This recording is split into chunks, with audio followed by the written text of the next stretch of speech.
big question mark in the room, Kendre Miller. Could Kendre Miller play big enough to be relevant this game and moving forward? Yeah. Can he play big enough this game to be relevant and moving forward? Absolutely. Like fantasy relevant, I wouldn't play him this week, but if he has a great game this week, I would have him in there. I mean, I think he's going to have every opportunity. Taysom's out. The plays are going to be there on the board. People got to move the ball. He's out of Rizzy's doghouse, so or he's out of DA's doghouse. Rizzy doesn't have him in the doghouse. I do think that kind of probably played a part in some of the touches. I never got the sense that Kubiak was super in love either, though, just because he missed all them practices, and he would reference like how people practice is how they play. You got to see him in practice, put him in the game. But they've reached a point where you don't really have a choice. Your other running backs aren't doing anything. He's outside of Alvin, Mims and Jamal aren't doing anything. No. He's clearly one of the most talented players on the team. You have to try to win games. Your job's on the line. You're trying to make a case. This is not the point to be like, okay, we aren't playing this good player because I don't like the process or whatever. Like, this is do or die time. And this is a guy that can help save jobs if he's out there, plays well, and stays healthy. So if he has a good game this week, I would feel totally comfortable playing him moving forward. There's obviously the risk of him getting hurt. And if you're putting him in your fantasy lineup, you're probably looking for a boost. I think it's a boom or bust boost that's definitely worth trying if you see some positive evidence this week. Yeah, and the best fantasy advice with him is pick him up and put him on your bench right now. Why not? I mean, the bye weeks are all done after this. Stash him on your bench and see what you get. I just called him up in one of my leagues. That's a fairly competitive, like 12-team league with flexes and everything. He's 4% rostered. So if your league is super deep, he could be like a hidden gem out there that all of a sudden people are wondering. You know, he's the kind of guy who could get 8 carries in a game and have 100 yards. Yeah. I mean, every time he has gotten an opportunity, he's flashed. That's what he does. Now, there's health and then, pass protection, trust, all those things is how he stays on the field long enough to get enough touches and carries.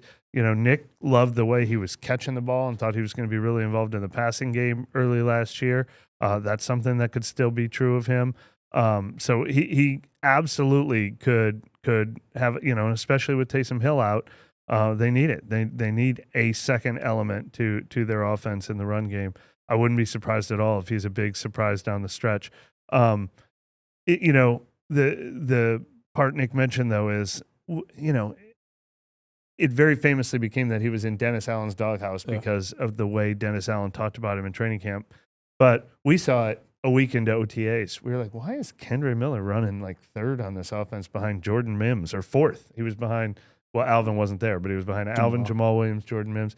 And I think you had reported like they weren't super happy with what they were seeing in OTAs and stuff like that. So there were elements even before he got hurt in training camp that this team was a little down on.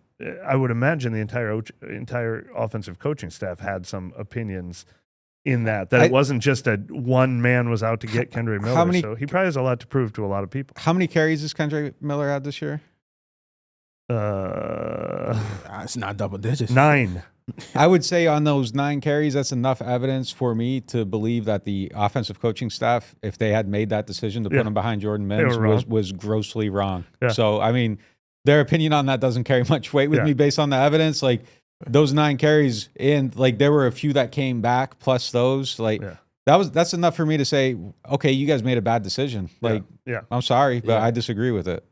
Hey. At this point, this gentleman, he's got to stay healthy. Though. Yeah, the top dog catcher is gone, but he has time, opportunity. Yep. All he has to do is stay healthy and show what he could do, and you're good. Yeah. I think that's going to be huge for him, too. I mean, it's one thing to hear a coach say a guy has a clean slate, but that's Rizzy's MO. I mean, I made the comparison earlier to Cam Jordan, very different situation, obviously, but Cam Jordan was down to playing 10 snaps a game, and Rizzy said, all right, new leadership, new thing. Alvin Kamara. He's like, I'm in charge now. You're a captain now. Like Darren Rizzi has breathed new life into veteran players. This is absolutely going to give Miller some encouragement. My thing with Kendre is I don't really have an issue with, like, if a coach calls a guy out in public, you see it happen all the time. And if you like the coach, it's great, and he's holding him accountable or whatever. Yeah. So I don't necessarily, people do that all the time. Like Tyron even had it. He said Bruce Arians used to do this all the time. Like, all right, cool. The problem that I have with it, and I've since heard this, is that like there weren't conversations happening with the player to let him know. Mm-hmm. And, you know, there's just stuff happening at the podium. And obviously, like, this IR thing was another one. Like, he just gets like, there, you know, this is the path. This is how it's happening. And I don't necessarily disagree with injury-prone player. We're going to put him on IR. We don't know what's going to happen. Like, possibly there isn't, you know, there's something missing there, but it doesn't sound like there was a conversation about that to go along with that decision. So, yeah, I think kind of giving him a fresh start is something that could be healing. But the major problem here, though, is that his body has not complied with his want to play football. And that has to, I mean, it doesn't matter perception, anything, that has to line up. Yeah, it definitely has to line up. And it's just the mental thing, too, also with that, having your body fail on you a couple times, going into the doghouse on a public stage where everybody can see it, and just having to still adjust to becoming an adult. Like, you're just getting out of college, getting into the real world. So there's a lot of moving pieces, but this is the time now for him to throw all of that away, say, hey, that's the past, kick it to the curb, and move forward.